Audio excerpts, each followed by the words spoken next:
Hello, everyone. Welcome back to the Visually Hidden Podcast. I'm Peter O'Brien, and of course, joining me once again is Mr. Stephen Bendler. How you doing? And Mademoiselle Anne Milleville. Bonjour, hi.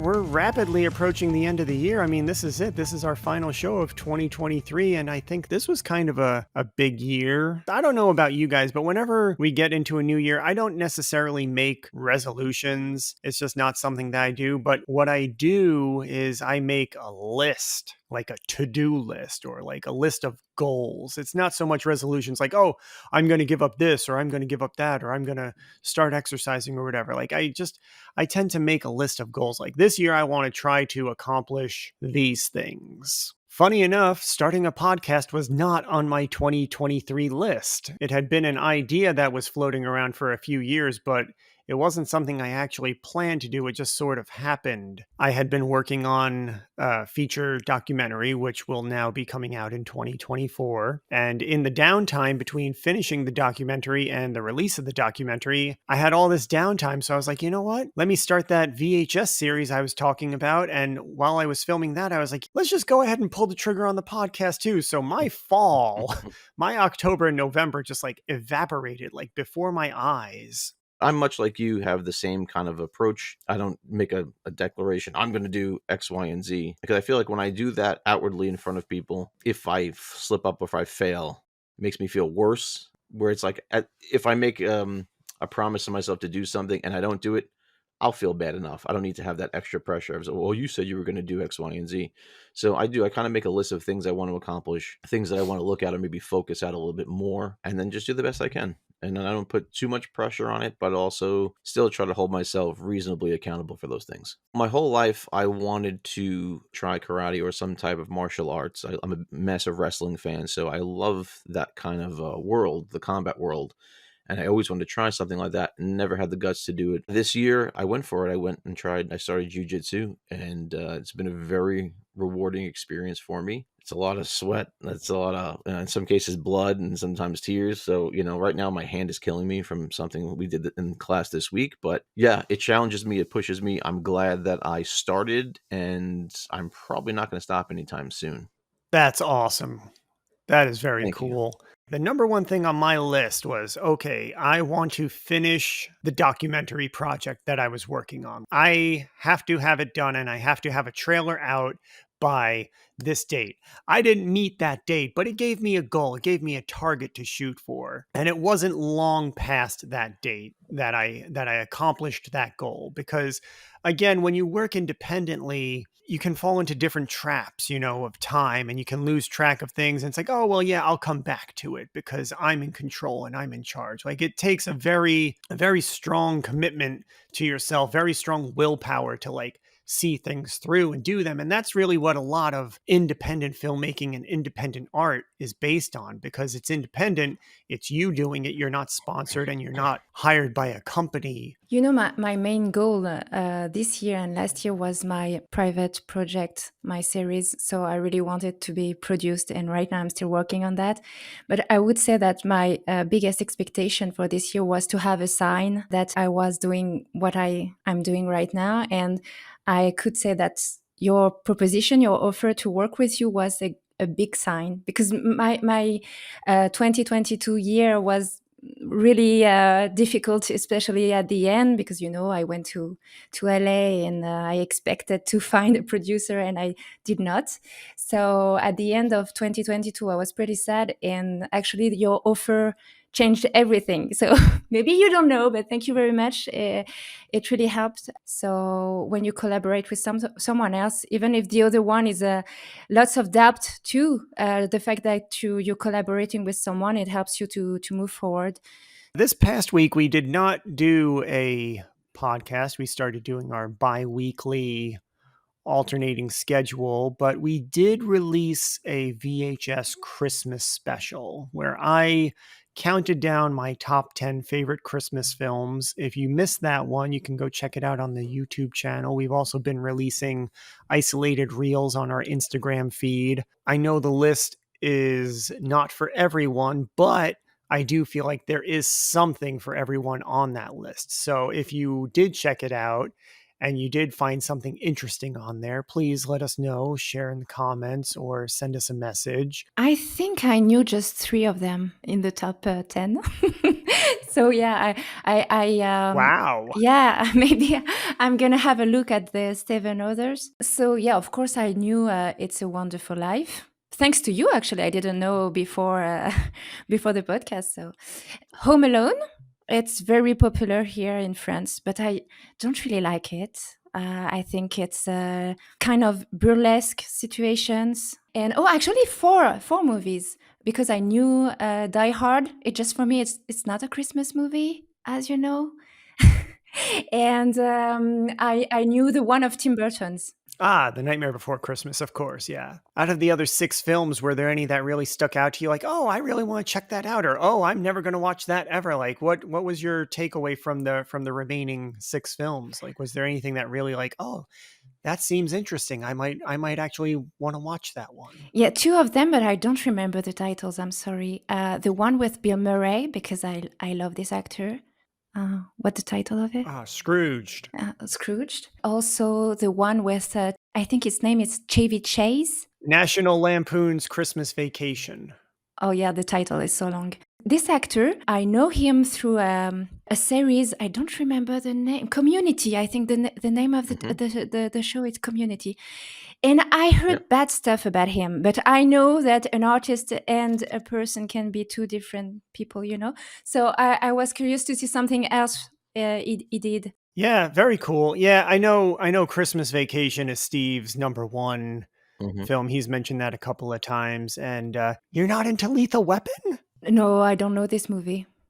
And I don't know, it's it's not something that I'm really I think crazy about. Lethal Weapon is number 4 on my list. And as I said in the video, you know, it's very underrated. A lot of people tend to forget that it's a Christmas movie, sort of like Die Hard, because it's not your typical Christmas movie. However, there are a lot of themes that pertain to this time of year that are, you know, again, heightened by the Christmas setting. When I was dating my wife, I brought it over on VHS to watch after she went to sleep. She was like, it was like midnight and she was getting tired.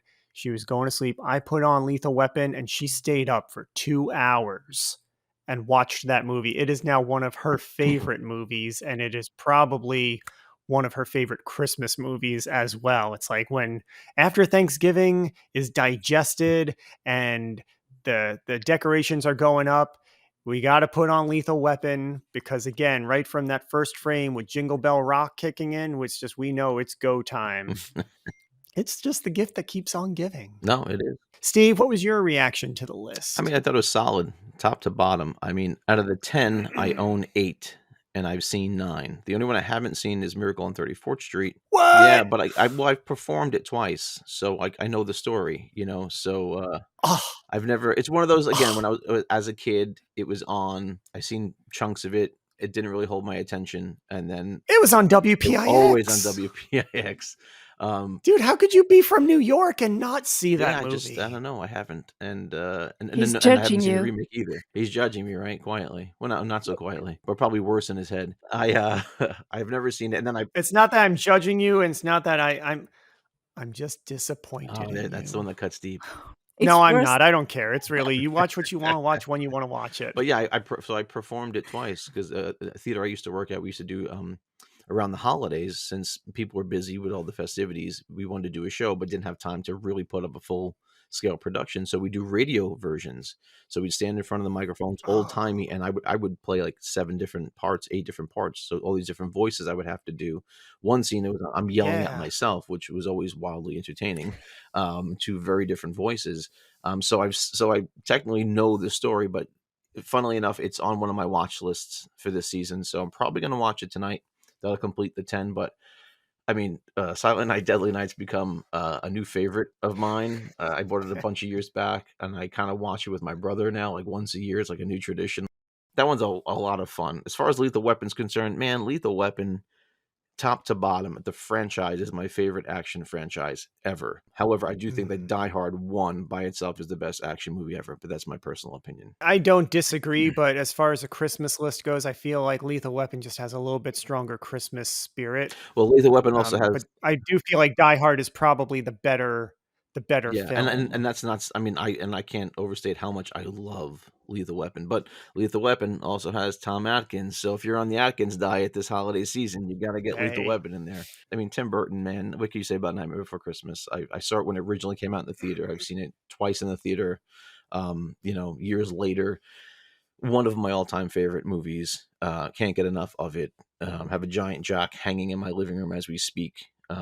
So he's about 5 feet tall. So yeah, love that one. And Home Alone, man, that's, watch it every year, sometimes multiple times a year.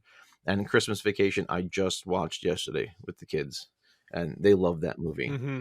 So yeah, but top to bottom, it's a very, very solid list.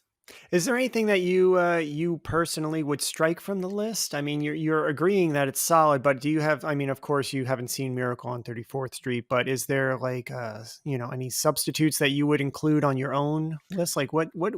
I know Christmas Vacation is number one, Yeah. and for Anne, it's Santa Claus is a stinker. But what is something that you feel would be right up there with these films? Yeah, I would honestly, I own A Christmas Story. I think I've seen it maybe 2 or 3 times. For some reason, I don't have the love that everybody else has for it. Like, and I can appreciate the nostalgia, and I will admit there's some very funny parts, but there's something I think it's a very slow movie, and just it feels like it feels like a 3-hour epic sometimes. For me, I would take out A Christmas Story, which I know is blasphemy for some people. But I absolutely love I love Elf. Elf Four Christmases, I think, is a funny one because I'm a big Vince Vaughn fan, and especially I love Fred Claus. I mean, it's a little campy, it's a little over the top, but there's some really great moments in there, especially by Paul Giamatti, who just really can bring the heartwarming stuff around when he has to. But he's also wildly funny and entertaining at the same time. So he's probably one of my favorite Santa Clauses of all time. So I would say either Fred Claus or Elf would be my replacement for A Christmas Story. Wow, dude! Yeah, I don't know. You just blew my mind, Steve. To me, that is like the quintessential Christmas movie. Like, you cannot contest that is a Christmas Oh yeah, movie. absolutely. Like, that is like the picturesque Christmas movie. You get the story from two ends, because one is the narrator telling the story. The other is the reenactment of the kids experiencing the story for the first time, and the way that they overlap and meld is just a narrative treat, because you get the voice of the narrator telling the story from a grown-up point of view, but then you see the kids enacting. It's just great deliveries, and yeah, I cannot say enough nice things about that film. I think I'm gonna have to do a VHS on just that film. Okay. Because it's really a special one for I'll me. rewatch it. But you also mentioned, yeah, please, and if you ever come over, if you ever stop by, I'll be happy to watch it with you, and maybe some of my energy will infect you. Yeah, I could watch that movie. That's one that I'll throw on year round and just enjoy. But you had also mentioned Silent Night, Deadly Night. Yeah. When we first moved out here, I went to the movie theater to see National Lampoon's Christmas Vacation, and they had like a sign up that they were going to do a midnight screening of Silent Night, Deadly Night. So I was like, sweetie, guess what we're doing? And I took my wife to see it in the movie theater, and that was her first time seeing it. And again, she wound up really enjoying it. I mean, it is what it is. Yeah. It doesn't try to be anything else. Like, you see the preview, you heard, my little commentary on it. It's a holiday horror slasher film, but there are some really good and poignant moments in it. And psychologically, like, I feel like that movie would benefit from a like very good sophisticated remake. The story is pretty solid, but I feel like some of the execution was just a little too campy. Yeah. But it's fun. I agree. It's a lot of fun. That begs the question then, what is a holiday film? Because we've talked a bit about Lethal Weapon. We talked a little bit about Die Hard. And of course, Silent Night, Deadly Night is a horror film. And, who's to say you can't crossbreed genres? It happens all the time. There's comedy horrors, and there's holiday horrors and holiday comedies and holiday dramas. There's, you can't not. There are no rules. A lot of people like to argue, though, like, oh, that's not a holiday film. And it's like, well, who says? And why? What makes for a holiday film? What's the criteria? You know that I don't like this argument that because it takes place in December, it's a Christmas movie. Otherwise, when it takes place in February, it's a Valentine movie. I mean, no, it doesn't work like that. For me, you need to have some elements to sound like Christmas. Like I think I told you that it has to be related to Christmas. I mean, the celebration, the winter sounds like something that could please kids, because if it's an adult movie, for me, it's not a Christmas movie. I feel that way. So for me, Die Hard, it's really not Oh. Yeah, for me, Die Hard can't we be have a word for that in English.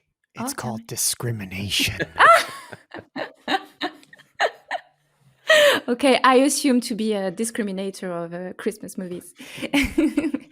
But yeah, no, I don't know. It's really, it doesn't sound like a Christmas movie for me. Die Hard is it's just an action movie for me. It's a funny action movie, let's say that way, a comedy and action, but not Christmas. I agree with both of you for different reasons. So for me, I think there's some that ride the line. Die Hard and Gremlins are two of probably the biggest that ride the line. Die Hard's happening during a holiday company Christmas party. It is taking place during the holidays. I consider Die Hard to be, and Gremlins also to be, a holiday film because Gizmo is his Christmas present. I think the sticking point for people is it a movie about Christmas, or is it a movie that happens with Christmas as a backdrop? So I think that the Gremlin situation could have happened anytime. It could have been Billy's birthday gift. It just so happened to happen around Christmas. Whereas Christmas Vacation is like the family's coming over to Clark's house for Christmas, and then hijinks ensue. So I think that might be the proper division, so to speak, of how you could view those things. I totally agree with Steve. I feel like Die Hard in particular, Christmas is a part of it, because he's invited to the Christmas party. He's going out there to see his family for Christmas. If it wasn't the case, then he wouldn't be there. And yeah, he could just go, and like terrorists could come, but it's because it's happening on Christmas. It's because the building is pretty much empty that the terrorists come there. So it's a completely different approach to the Christmas movie, but I also still feel like a lot of the themes are there, and one being family, and like, how far will you go to be with your family, to protect your family? What the film starts out and he and Holly are fighting. That doesn't mean that the love isn't there. And that's a very common, almost cliche of a lot of Christmas films. Even Christmas Vacation, the parents walk through the door and everybody's all of a sudden at odds with each other. It's human nature. Yeah, Die Hard is definitely a Christmas movie. It might not be your conventional, or what you would think of typically as your Christmas movie, but it definitely is. An idea just popped up in my head. Would you say that Castaway with Tom Hanks, it's a Christmas movie? Because the accident happens on the night of Christmas. I just checked because I wasn't sure. So that's the start of it. So is it a Christmas movie? No, it is not. So No, it is not. And that's another thing. There are some movies that just have a scene. It's fleeting. Like there's another movie called Better Off Dead, starring John Cusack, and there's a scene that takes place on Christmas, but I would not consider that a Christmas movie because it's just one scene. But Castaway, no, if there's like just a scene set at Christmas, I don't necessarily consider it a Christmas movie. Trading Places is another one that, it takes place in and around Christmas, but like it has very little to do with the story or the character's motivation. It's really more of a New Year's movie, honestly. I feel like it's different for every person and what they want to take out of it. I don't think it should be an argument so much as a discussion. I'm just going to say that. I agree. I feel like a lot of people like to argue, and it just takes so much wasted energy. It's too much negative energy when you can have a discussion and kind of try to understand the other person a little bit, because again, it's their point of view that is determining how they see it. And so rather than try to inject or infuse your point of view into that person, you should maybe listen and see where they're coming from, because then you'll understand them better and you'll have a better relationship with that person. You're promoting peace on earth and goodwill to cinephiles. That is my message. That is my flag. I carry it with me wherever I go. A lot of people I never understood arguing. It's better to have a discussion and a conversation and leave with understanding, because again, you're not going to change people, especially if they don't want to be changed. Yeah. Or if they're being yelled at, they close down. Yeah. I don't know. What is a holiday movie? A holiday movie is, I think, what you want it to be. And I want Die Hard to be a holiday movie. And it is. With that, though, I think our VHS selection, it is definitely not a Christmas movie. Setting and backdrop aside, time of year. Or maybe it is if you want it to be. Well, maybe. I don't know. Well, I guess Marion Cream is very naughty then this year because... Yeah. But no, our VHS selection this week was Psycho. And Psycho is one of those legendary films. It is 63 years old, and it still holds up very well all these years later. You can watch this at any point in time and take away what the filmmakers intended you to take away from it, which is a grand testament to the craft and the art form and the just the production. But if you have not seen Psycho, I would again recommend stopping the podcast, taking an hour and 50 minutes, go watch the movie, and then come back to us, because we're going to be talking about it explicitly, and we're probably even going to be delving into some of the sequels here and really try to crack this nut that is Norman Bates. So, Psycho, it is just one that has been with me for a long time, and it's not going anywhere anytime soon. And I love sharing it with people, especially if they are not familiar with it or if they haven't seen it. And you watched this when you were a little girl, and then you recently watched it. So what was your impression as somebody who has not been in a romantic relationship with this particular film for decades? I didn't remember it very well. I'm not a big fan of horror movies, and when I was a kid, I didn't like the black and white movies. So probably I watched it with no enthusiasm, my father wanted me to watch it. But yeah, I didn't remember much except the shower scene. It's a masterpiece, definitely. And I don't really know much about Alfred Hitchcock work. So I think it's the third movie I watched of him. I watched The Bird. I think The Rope, it's from Alfred Hitchcock, right? That's one we watched during the Shocktober. Mm-hmm. And then this one. And every time it's really different. I feel it's very artistic, an artistic movie. You have some impactful scenes, like the one when the main actress is Marion, when she falls from the shower, and you see her face on the floor. It can be long for some people, the shot, but it's a perfect shot. I think it was quite difficult to do. And even you see the drop of the water on her face. It's a very fantastic shot. And especially, I noticed that you have color nuances. I don't know if you noticed it, but at the beginning of the movie, you see the main actress in underwear, and she has white underwear because she's kind of innocent at the beginning.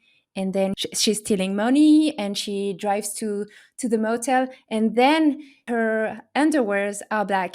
Maybe if you watch it just like a stupid movie, you won't see it, but I think there is a meaning under it. Like she's going to die, so it turns black. Or maybe now she's not that innocent because she stole money. Maybe that's why her underwear are black. Okay, maybe I'm overthinking. But also you can see when she drives, you have a very bright light on her.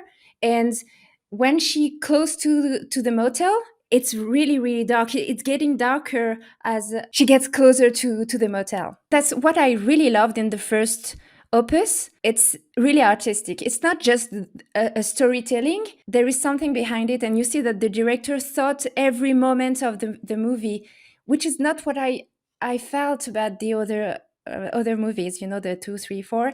That's the problem of it. For me, it's not a legacy of the first one. It's just other movies about a serial killer. It's not the continuity of this masterpiece. Alfred Hitchcock, he would storyboard everything. So for him, the film was already done before he started to film. He would storyboard everything meticulously, and filming was actually the job that he actually didn't enjoy because he did everything on paper. And so, yeah, it is very well thought out. It is very well executed. And again, he came from silent films.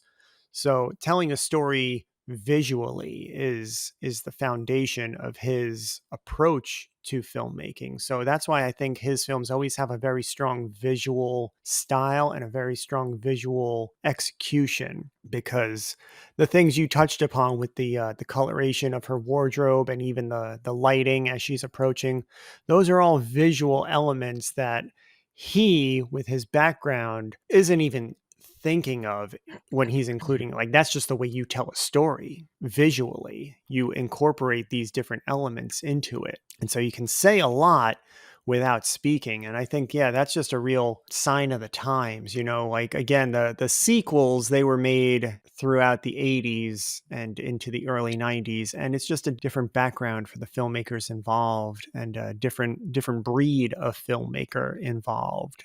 I mean, I must have seen this movie probably the first time, I want to say high school. I might have seen pieces of it before that, but when I actually sat down and really digested the movie was probably high school, and I became obsessed with the movie. One of the most chilling things for me always has been, after Marion dies, just the sound of the shower still running. That to me still gets me every time I watch it, because it's like life goes on without you, and she's just laying there, and just have that sound of the water still going. And it goes for a long time until Norman runs back and it's still going. Yeah. There's so many subliminal things in this movie too. Like, obviously Norman finds her to be beautiful and he's infatuated with her, and she kind of gives him this bit of hope that maybe he could get out from his situation. And he is obviously wildly attracted to her, and wants to penetrate her, obviously. And then once that kicks in him, Mother comes out and she does penetrate Marion. So there's all these layers to this film, and every time I watch it, you could pull something new. And I showed it to my son for the first time. He's 10. I think, you know what? There's no nudity. There's no real blood and gore in this one. It's more the implied thing. He loved it. And he's seen some heavier stuff. He was still captivated by this. He wasn't bored by it. And I think that's a testament that even now, when all this newer stuff is coming out, and crazy jump scares and blood and guts and body parts going all over the place and wild special effects, a little chocolate syrup and a little running water can go a long way. And then for this specific discussion, I did something I don't normally do, but I went and read the book, and there were changes made. And I think that all the changes that were made, listen, things from books to screen, it's always going to change. There's always going to be something that has to be changed, because the medium is different. I think sometimes people fail to realize that. Like little things like, oh, her name is Mary in the book, but it's Marion on the screen. Okay, that's not a gigantic change, but some of the stuff that he chose to change, like the appearance of Norman, really works for the screen, because you have to be charmed by this man. You have to be, he's kind of attractive. He has like a Ted Bundy kind of quality. That's how Ted Bundy lured his women. He was a good looking guy, well dressed, very neat haircut. Oh, he's kind of cute. Oh, I'll get in the car with him. But he's also unassuming, and he doesn't stand out. There are no necessarily distinguishable characteristics physically or anything like that. Like, yeah, he's just a normal looking guy, whereas in the book he has a very different kind of description where, like, you could give that to a police officer and they could pick him up. Yeah, so I was just about to say unassuming, very he has a kind face, which goes a long way, and so you let your guard down and you don't realize the danger that you're in the spider's web now and you can't get out. Yeah, I like the fact that it was filmed in black and white, because again, it was 1960. We were well into, the color period, and Alfred Hitchcock, many of his previous films had been shot in color, but he chose black and white for this film, and for a couple of reasons that I touch on in the VHS video. Also, just again to keep costs down, but also it just ties in with the tone of the film. And while this story and this film is presented in black and white, the world is not black and white. Like, that's, I think, one of the touchstones of this particular story and this film is that things are not cut and dry. Like, Mother is not a killer and Norman is not a killer. There's like this very, very, very dense gray area between those two ideas and those two personalities and those two characters. And that's where this story is told, in that gray area. So I think the just being in black and white is a beautiful touch to actually bring this story to life in a very artistic way. About the music, I heard that apparently Hitchcock didn't want any music for the shower scene. And when I heard that, actually, I thought it would have been a good idea to make it very silent. And apparently, the composer insisted to compose the music for this scene. I must say that the music for this scene is very iconic, but I think it would have been interesting to have this scene really silent compared to the rest of the movie, because when you think about it, the star of the movie dies during that moment, and I guess at that time people didn't expect to have the heroine killed in the middle of the movie. That's something that now we have in some shows, like the one I have in mind is of course Game of Thrones. I think everybody knows about that. I don't have other examples before that, before Psycho, I mean, with the hero or heroine killed in the middle of the movie. Yeah, Psycho was really kind of groundbreaking on a number of levels. And one of them was, just the narrative structure and the approach to it. And, as I mentioned in the VHS video, this film really was, it's just a lot of twists and a lot of turns throughout the story. And typically, you would have like a third act twist in a film. That's just a regular structure. Like, as you get to the climax, you have your twist, and then something happens, and that's like the final climactic excitement of a story. In Psycho, you have this like situation that happens halfway through the movie, which is why people were not allowed to come in halfway through, because they wouldn't know what the heck was going on. As you get further into the movie, like, it shifts, and now Norman is kind of our main character and what's going on with him. And then it gets to the end of his story and there's another twist, and the audience is just completely spun around and smacked in the face with the reality of this poor tragic character. And I think that's another thing that just makes Psycho very appealing, is that the villain, the antagonist, has a tragedy. I was watching the movie the other night.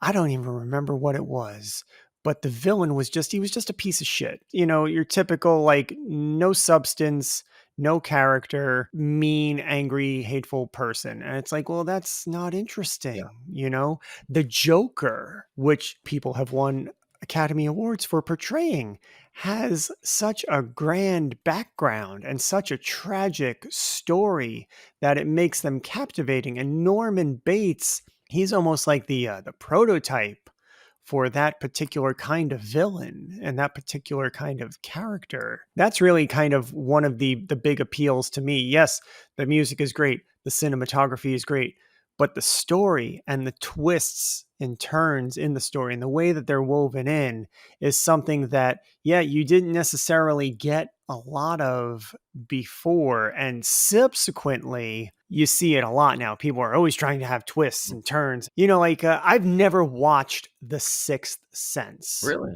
Because it was spoiled for me. I've never seen that movie because people can't keep their big mouths shut. And it was ruined for me. And Psycho is one of those ones where it's like, like if you spoil it for somebody, it's like, well, it just kind of takes a lot of the wind out of the sails, doesn't it? Yeah, that's probably why you haven't watched Miracle on 34th Street. Yeah.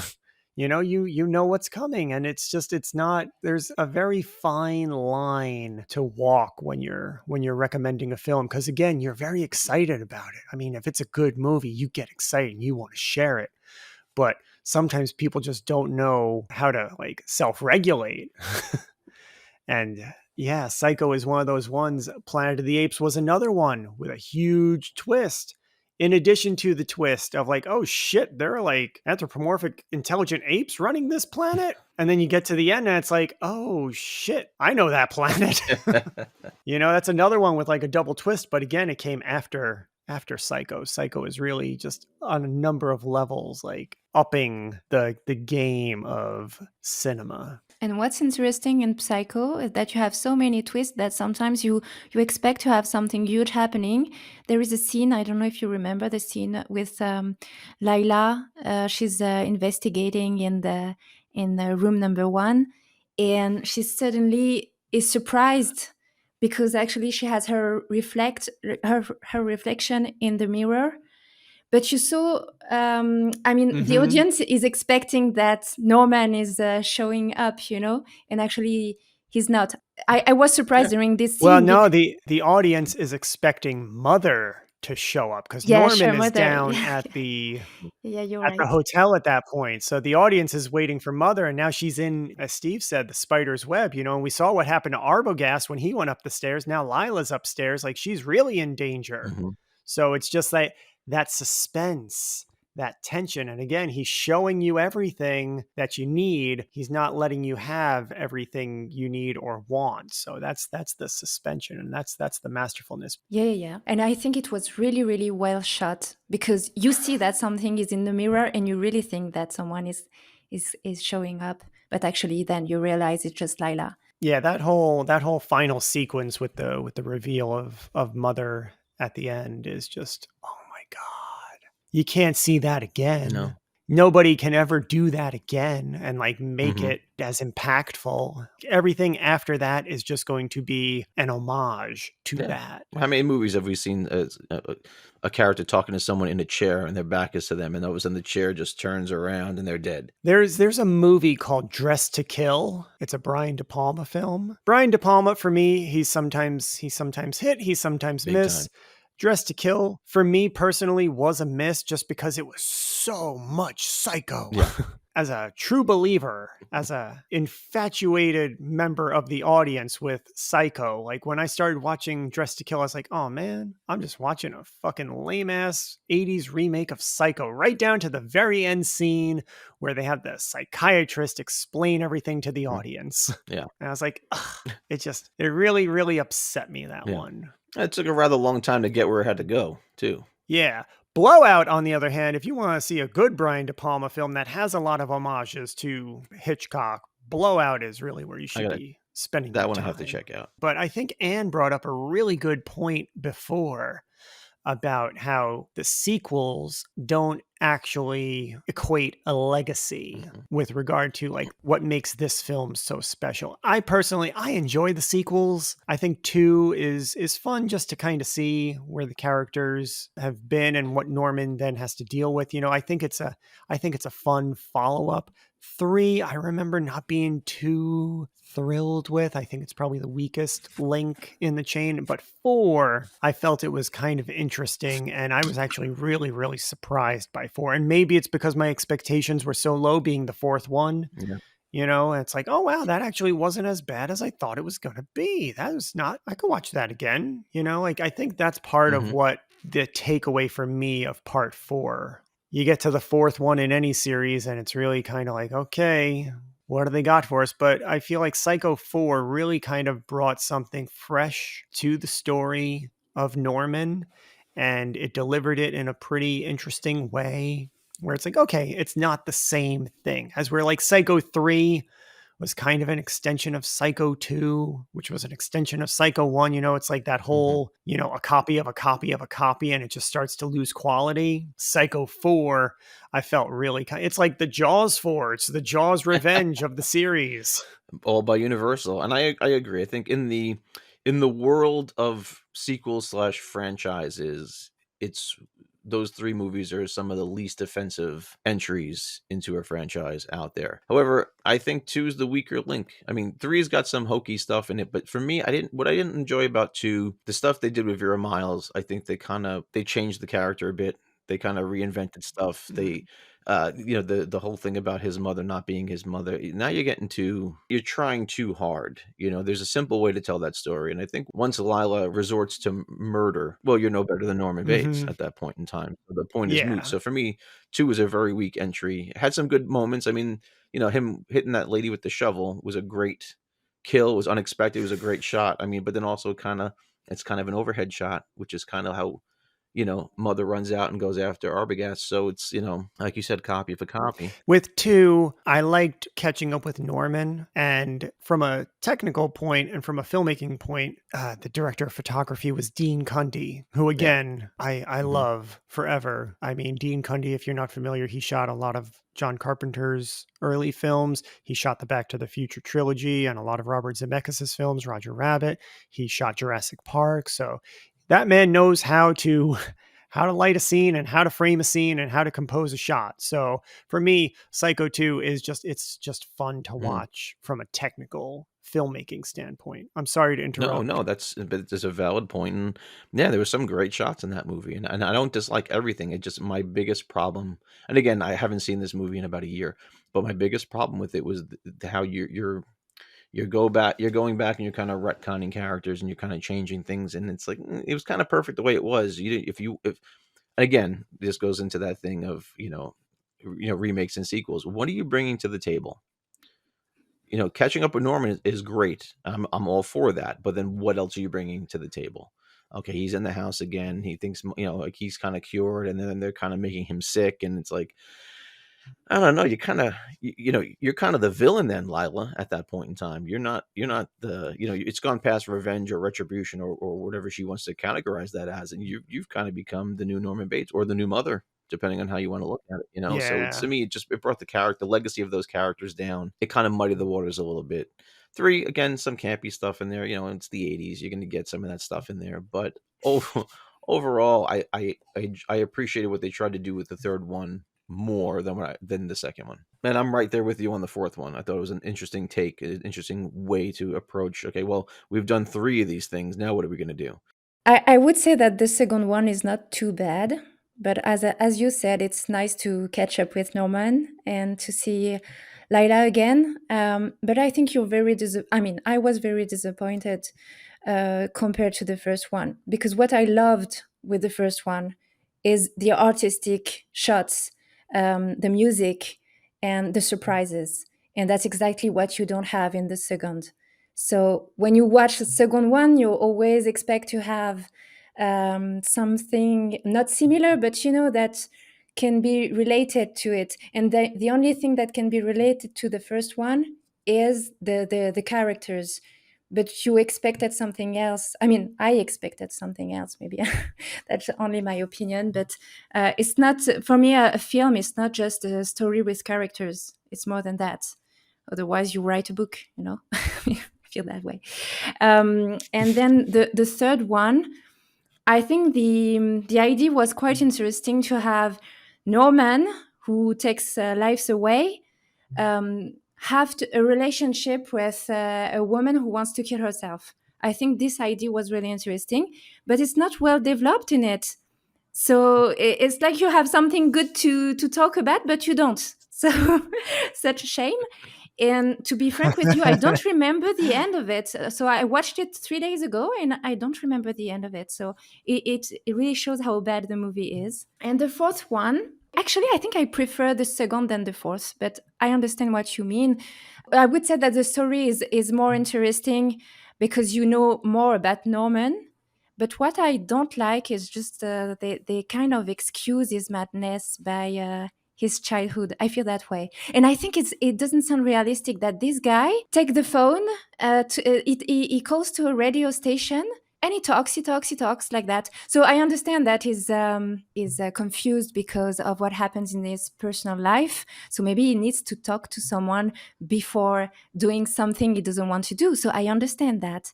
But I think it's too easy. He talks too easily to a stranger about his past, about his mother, and while in the first movie, when he talks about his mother with Marianne, you understand that he needs to talk about it because that's something he has in mind, but he doesn't want to talk too much. He just touch on the subject, and it doesn't go deep. It doesn't go deeply in it.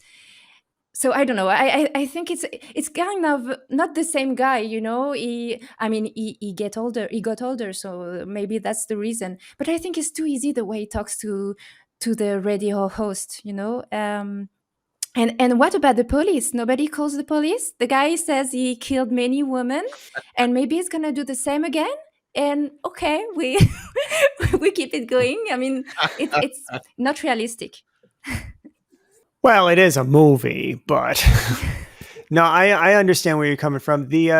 I think the thing though is that yeah, like he talks more easily because one, he's been going through psychotherapy for about 30 years by the time this part of his life story rolls around. For him, yeah, in the first one, he doesn't talk about it because he is like very locked up and repressed. And then in the second movie, after 20 years of therapy, he's able to process it. He's able to deal with it. He's able to confront it. And that's part of his character arc, I think, is coming to terms with that and what he's done and why he's done it. And the whole talk radio thing, I think that's just a sign of the times. I mean, in the 80s, call-in radio shows were kind of a big thing. And it's funny because, yeah, there was a movie called Talk Radio directed by Oliver Stone. There's even an episode of Jump Street where Booker goes undercover as a college talk radio bully of sorts. And, you know, it was in the age of Howard Stern and his rise to power with just being a shock jock. So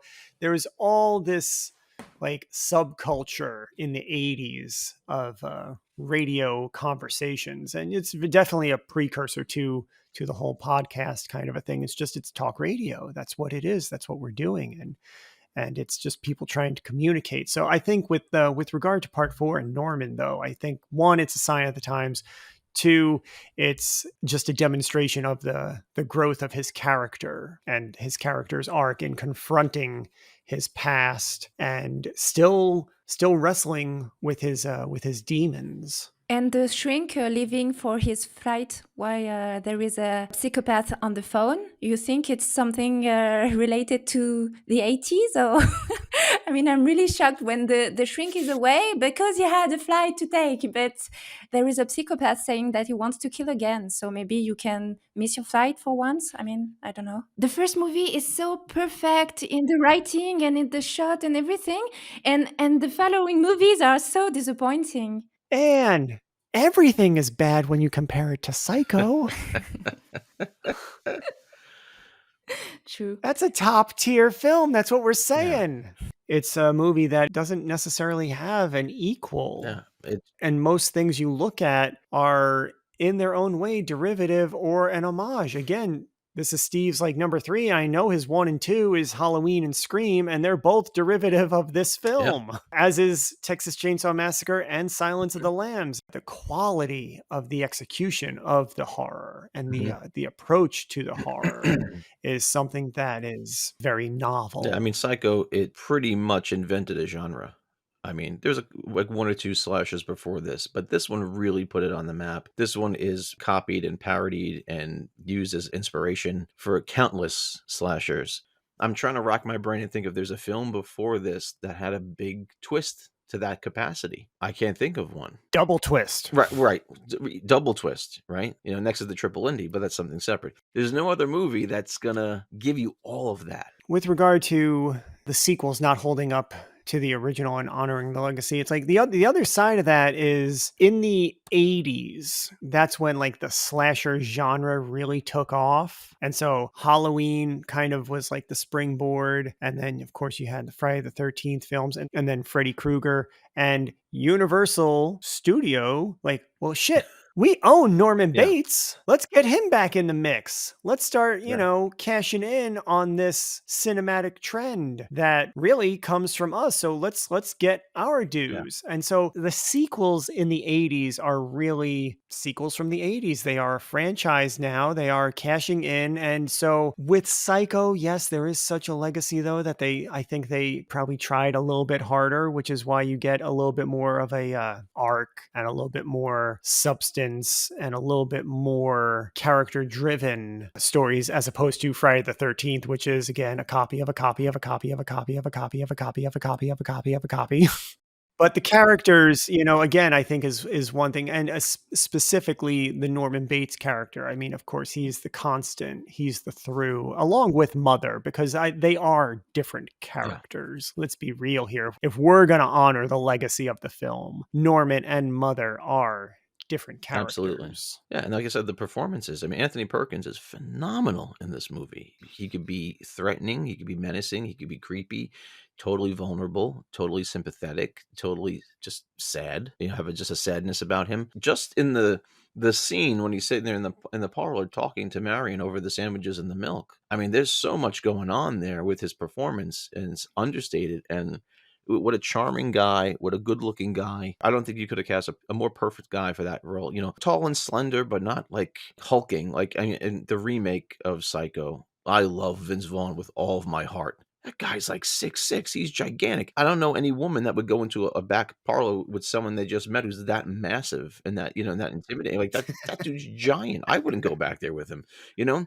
So it's like No. Norman's got to be little and meek and unassuming and quiet, and he's in the corner. He does his taxidermy. Then he's got you, where that remake, the miscast right off the bat is not good. And I love Vaughn. That's the reason why I watched the movie, because I was like, a Psycho remake? No, thank you. I was like, fuck, it's Vince Vaughn though. I love Vince Vaughn. And I watched it and I regretted it. It does have a really good cast, but I don't think the casting really lives up to the Yeah. characters.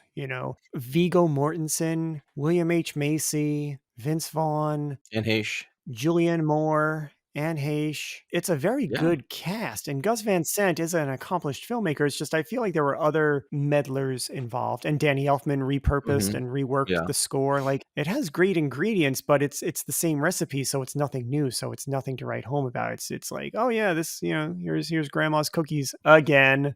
Why don't you make your own fucking cookies? I don't agree about Anthony Perkins. I don't want to be mean, but except the first movie, I think it was a good performance because he's young and you think he can be naive. But for the rest, no, I didn't like his performances. It's always the same. He always has the same face. And I read somewhere that he complained about being just related to Norman Bates. I don't know if it's true or not, but I think he shouldn't, Probably. because he was pretty lucky to have this role in such a cult movie, And I mean, he signed the contract. As you said, maybe it was because of the production. I don't know, but hey, you sign the contracts and you play the movies, so don't complain. I mean, after 4 movies, it's normal that people relate to you as Norman Bates. Also, you directed one of them, and actually the worst one. So just don't talk about it. I mean, if you don't agree with being compared to Norman Bates, maybe it's your fault. I mean, I've heard that, initially he was a little apprehensive because, again, he did probably, suffer from typecasting after Norman, especially the first film. However, as time goes on, and we talked a little bit about this with Clockwork Orange and Malcolm McDowell, as you move on through your career, you tend to realize like, oh, how lucky was I to be in that film and have that as part of my legacy. I live on forever now through cinema, through history, through time and space as this, and that's my work that I did. With regard to your comments about his other performances in the films, I feel, and Steve, you can chime in on this too from an acting point of view, but as an actor, you bring a lot to a performance, but at the end of the day, you're all following the script and the story. And so with that regard, I don't know that to judge him on his skills as an actor in those subsequent films is really fair. You really have to look at his body of work. I know after Psycho, he did a movie called The Trial with Orson Welles. He was also in Murder on the Orient Express, the original. So he's done other work. It's just, I feel like the shadow of Norman was so large that he couldn't get out from under it. And then it got to a point in his career where it's like, well, shit, I'm just going to embrace this because I got a family to feed, So, okay, yeah, let's go to work. I think that's what it ended up being. As an actor, sometimes it's tough when your director's telling you, I want you to do it like this, or give me more of this. And it's like, oh, I really don't feel like that's what's called for here. And it's tough sometimes to, stand your ground and say, listen, that's really not the appropriate angle for this thing here. This is supposed to be a touching, heartwarming thing, not not silk stockings on Showtime, so you have to, pick your battles. But yeah, except for the one where he directed, he might have had a little back and forth with some people. And plus at that point, you probably feel a bit of ownership. Well, this is I'm Norman. This is my character. This is how are you going to tell me how to play Norman Bates? Because there wouldn't be a Norman Bates on screen if it wasn't for me. Surprising that nobody thought of making a Psycho 5, because the end of the fourth, by the way, I'm quite disappointed by the end of the fourth, but anyway, the girl is pregnant, so I mean, his wife is pregnant. So maybe Norman Junior Bates can do something bad. Naughty. Maybe we should work on All that. right, let me get the Yeah. pen and paper. Maybe we should get a meeting with Universal. Psycho Rebirth. There you go. Maybe they're listening to us. We don't know. Yeah, well, Google's definitely listening, and so is Facebook. So get on that, AI.